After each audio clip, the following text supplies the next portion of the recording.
يا دي الشياكه، يا دي الحلاوه، يا دي الجمال.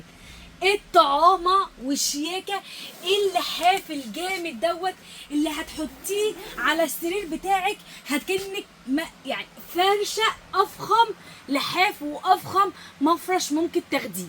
بصوا يا جماعه، الماتيريال بتاعته جامده جدا، اللحاف جامد جدا، اوبرا يا جماعه مش اي حاجه، ده لحاف محترم قوي قوي قوي كمان. بصي الجمال، اللحاف بيتكلم عن نفسه.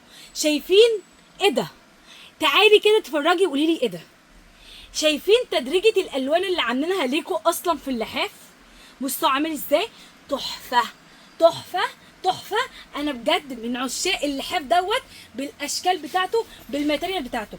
اكتر لحاف عندنا بيجي ما بيقعدش فعليا، ما بيقعدش نهائي. العروسه بتيجي تشوفه، عايزه اقول لكم بصوا بتتجنن منه ومن جماله كمان لما تشوفيه كده على الطبيعه.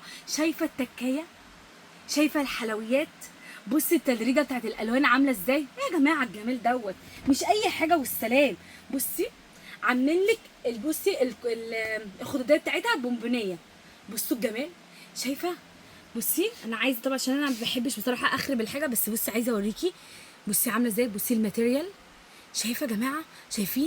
شايفين الحلاوه، شايفين الطعامه، لحاف محترم جدا. طب تعالوا بقى اوريكم بقيه الالوان بتاعته.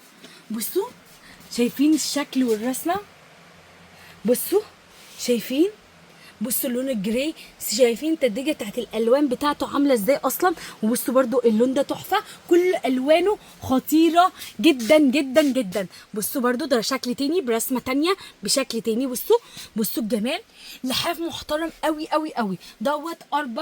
اربع قطع معاه تكايه اللحاف واثنين خداديه. الاسعار مفاجاه لاي عميل هيجي وينورنا وهياخد اللحاف دوت ليه سعر تاني خالص.